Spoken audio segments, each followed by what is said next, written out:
You mentioned that you're kind of new to this. Would you mind sharing some of your story?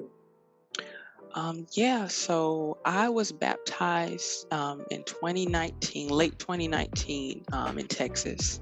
And I still didn't have a home church just yet. And just before the pandemic hit, I had visited Crossroads in person maybe once or twice. And I can still remember the day being there. And I was like, oh, I'm so new at this. I don't know what these words mean. They naming all these people. They talking about Old Testament and New Testament. And they say go here and there. And I'm like, which page number is it on? But with maturity, I learned that there's no page number. You have to know the chapter and the verse. But the year of transformation 2020 was really powerful for me when Pastor Andy just said, we are going to go through this entire Bible as a church together.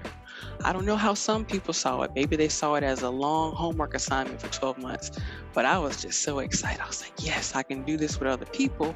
It'll stick better because unlike your family, church or giving, it isn't modeled to me. So it is something that I have to learn. And so when it came to hearing things about donations, or when I even heard tithing the first time, can't wait to tell you that story. It's just me trying to take it all in, not looking at it as a law or a commandment, but it's a way of life eventually as you mature, as you get older. I've got the privilege to get to know you a little bit through, serving with you on the online campus. And I remember coming to Crossroads, and we're doing Crossroads Online, and Shauna was there.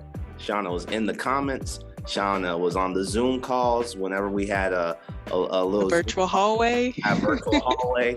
So that's amazing to hear how God's been working in your life. And it's encouraging to me to know that He's used this ministry to impact you in that way. And I'm so grateful. I'm so grateful that you're here for what He's done in your life. You had you'd mentioned that, when you first heard about tithing and giving and stuff like that, what changed your thinking about that? So the very first time I heard it, I was just in a very small church with wooden pews.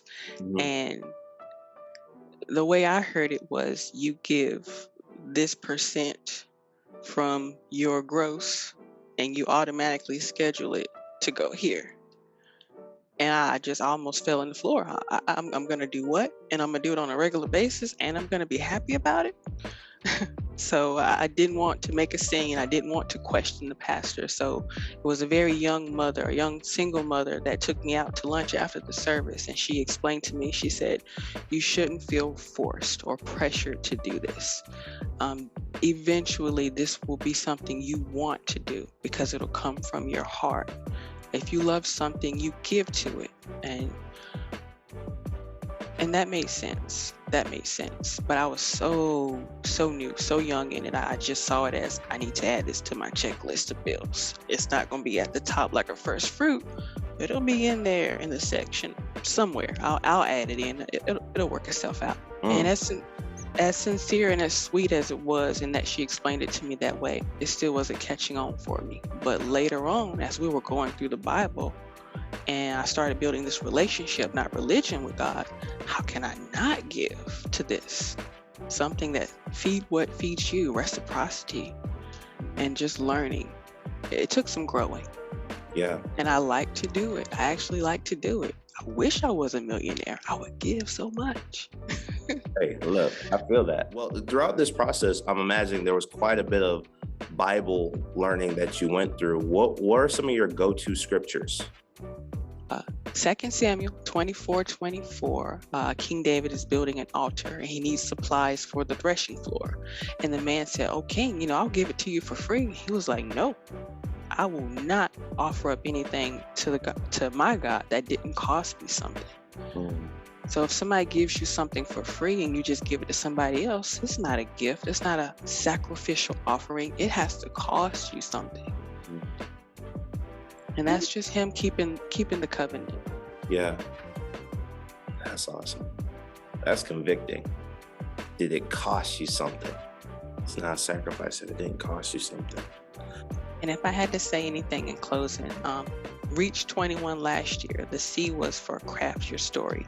Even though we're in the year of victory, you can still craft your story. It just took me a year and a half to do it, but I got it. There And I you like go. this part of it.